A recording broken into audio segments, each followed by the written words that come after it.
현재 정부가 하고 있는 대로 만약에 부동산이 약세장으로 가고 몇 년 동안 주식이 강세장으로 가버리면은 그때 대응을 해야지 될 거 아니겠어요? 이번에는 제도를 꼼꼼하게 막 손보고 하는 걸로 봐가지고 우리나라 증시가 밸류업이 될 수도 있겠는데 이런 생각을 하는데, 그런 생각을 하면은 지금 한국 주식시장이 찾아온 기회라는 게 엄청난 기회일 수가 있다는 거예요. 몇 년 만의 기회예요. 안녕하세요. 국장만 투자하는 최 국장입니다. 사실은 우리 채널을 만들면서 어떤 내용을 해야 되나 이런 고민을 많이 했는데, 그래서 지난번에는 뭐 K-팝도 보고 했지만 오늘 좀 핵심적인 주제를 간단히 짧게 전달을 하는 게 좋지 않나 그런 생각을 하고요.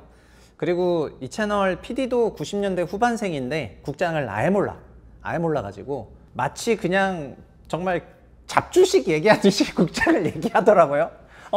그래서 국장에 10년 넘게 몸담았던 내가 들었을 때는 기분이 나빴어. 그러나 생각을 해보니까 그런 게 있는데 뭐냐 하면은 저는 그런 말씀을 드리고 싶습니다. 우리가 투자를 언제 해야 되냐, 그리고 어떤 조건에서 해야 되냐를 생각했을 때 시장이 좋지도 않은데 투자하는 거는 그거는 진짜 문제예요. 즉 시장이 약할 때, 이럴 때 통상 약세장이라 하잖아요. 약세장에서는 금을 사도 물릴 수가 있어요. 그런데 시장이 셀 때, 강세장일 때는 똥을 사도 좋을 수가 있거든요.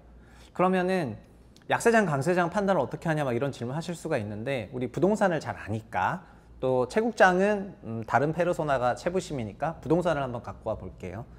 2014년부터 2021년까지 한국 부동산은 강세장이었어요. 그래서 14년부터 21년 사이에 집 샀던 사람 중에서 안 좋아진 사람이 별로 없죠. 물론 21년 말에 꼭지에 샀다가 22년에 피해를 입은 사람이 있지만은 전반적으로 이 강세장 기간에는 뭘 사더라도 그냥 다 좋아졌다 이 말이고요. 그 바로 직전인 08년부터 12년까지는 부동산이 약세장이어가지고 약세장 때는 뭘 하더라도 좀 잘 안 됐다 이렇게 보시면 좋을 것 같습니다. 자, 그럼 미국 주식 한번 생각해 볼게요.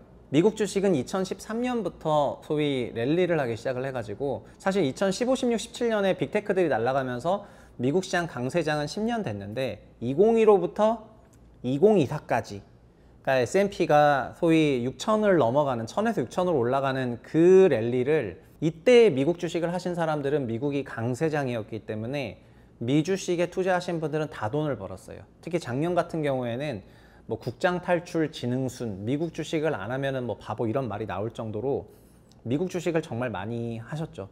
결국 이때는 미국 주식이 강세장이었기 때문에 뭐 엔비디아를 사든 팔란티어를 사든 테슬라를 사든 뭘 사든 어떤 종목을 사든 별로 물릴 게 없어요. 애플을 사든 마소를 사든 테크 기업 아무거나 사도 다 되니까, 보편적으로 자산시장이 강세일 때는 좀 자신감도 있고 투자 성과가 좋거든요. 그래서 이런 걸 가지고 막 주식을 해라 이렇게 얘기를 했습니다. 그런데 같은 기간에 17년부터 24년까지 한국 시장은 뭐냐, 20년, 21년 코로나 기간은 전 세계적인 강세장이니까 그거는 빼고, 이 나머지 기간은 17년에 잠깐 좋았었지만은 그거 빼고는 약세장이었거든요.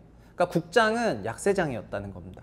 국장 투자를 하는 사람은 비웃음을 받는 게 맞죠. 그래서 국장은 그러면 17년부터 약세장, 그게 아니고 정확히는 08년부터 2019까지 약세장이었어. 무려 12년 넘는 기간이 거의 약세장이었어요. 2000에서 2400을 그냥 계속 왔다 갔다 하니까 이게 무슨 강세장이에요.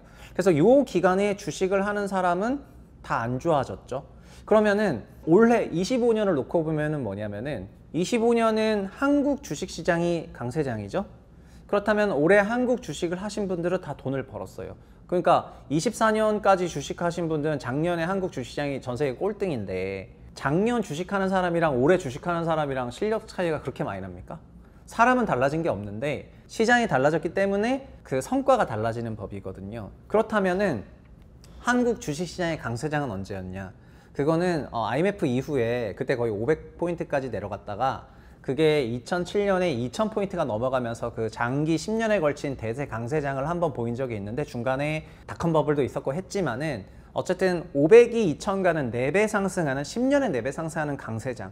지금 일본 주식시장이 2012년부터 2024년까지 4배 상승을 했는데 이런 강세장이 한국에 있었거든요. 그러니까 이때 주식을 했던 사람들은 벌었어요. 저만 해도 제가 주식시장 언제 처음 했냐면 90년대 말학번이니까 04년에 첫 주식을 했는데 04, 05, 06, 07년이 강세장이었어요. 그래서 이때 주식을 하던 저는 그냥 뭐 사기만 하면 오르니까 뭐 조선 사도 10답을, 포스코를 사도 뭐 한 서너 배 오르고, 그 다음에 뭐 LED 관련주, 디스플레이 관련주 뭘 사도 오르니까 제가 주식을 잘하는 줄 알았지만 결국 08년 글로벌 금융위기가 오면서 계좌가 꼬라박았고 그냥 그때 모아놨던 한 3억 3천만 원 중에서 한 3억 원을 날라간 거 아닙니까? 그래서 거의 마이너스 90%가 넘는 상황에서 2008년 5월에 손절치고 계좌를 보니까 처참해졌는데, 그럼 04, 05, 06, 07년에 채국장하고 08년에 채국장하고 차이가 뭐냐면은 강세장에 올라탄 채국장은 돈을 벌었고 약세장을 못 피한 채국장은 돈을 날렸다는 거가 되는 거예요.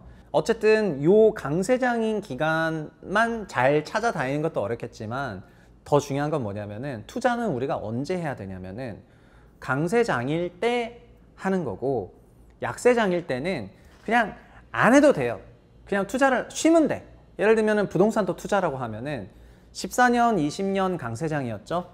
22년, 23년, 24년 약세장이었기 때문에 약세장일 때는 뭘 투자하면 안 돼요. 지금 선진국 시장이 앞으로 계속 좋다 말다에 대해서 약간 이견이 있긴 하지만은 올해 유럽 증시한 사람들은 돈 벌었죠. 왜냐면 유럽이 강세장으로 돌아섰기 때문인데, 강세 약세가 하루만을 말하는 것이 아니라 단기 강세냐 장기적인 구조적인 강세냐 등등을 봐야 되겠지만은 새 정부에서 어쨌든 향후 5년은 부동산 좀 약세장을 만들려고 하고, 그리고 국장은 강세장을 만들려고 한다면은 이게 결국 성공하거나 실패하거나 그 중간 어딘가에 있을 건데, 저희가 정부 정책을 항상 비판만 하지만은 비판하게 되면은 부동산은 오르고 주식은 꼬라박는 뭐 소위 K 엔딩이 되겠죠. 늘상 보던 K 엔딩.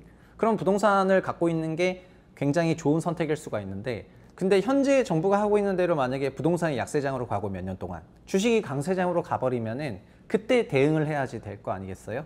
그리고 저 같은 경우에는 이번에는 제도를 꼼꼼하게 막 손보고 하는 걸로 봐가지고 우리나라 증시가 밸류업이 될 수도 있겠는데 이런 생각을 하는데, 그런 생각을 하면은 지금 한국 주식시장이 찾아온 기회라는 게 엄청난 기회일 수가 있다는 거예요. 몇 년 만의 기회예요. 2000년대 초반에 한국 증시가 2000으로 뜨고 나서 10몇 년에 걸쳐서 3000 된 거잖아요. 근데 이거를 뭐 4000이든 5000이든 가게 되면은 여기서부터는 강세장이 찾아오는 건데, 강세장에서는 그냥 아무거나 사도 다 벌리거든요. 그래서 우리는 강세장이 왔을 때 그 기회를 절대 놓치면 안 된다, 이렇게 말씀을 드리고 싶습니다.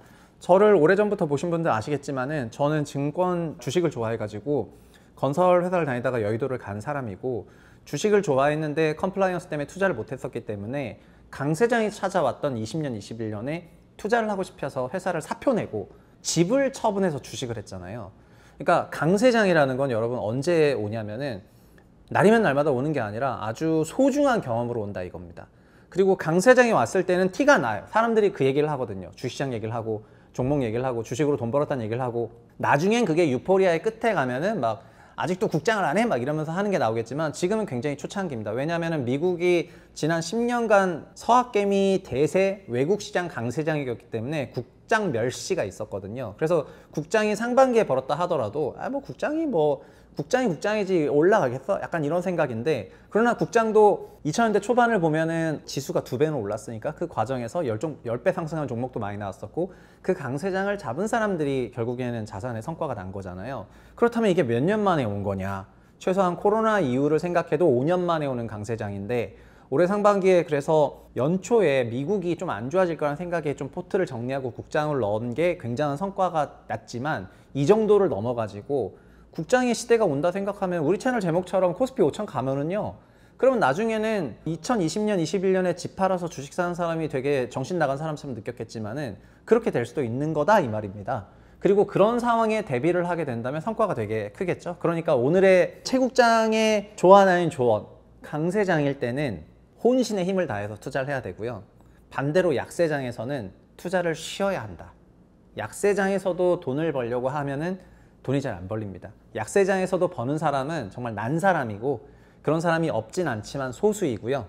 약세장에서는 보통 포지션을 줄이는 게 맞거든요. 앞으로 5년간 부동산 약세장, 주식 강세장일 것 같아요. 특히 국장 강세장.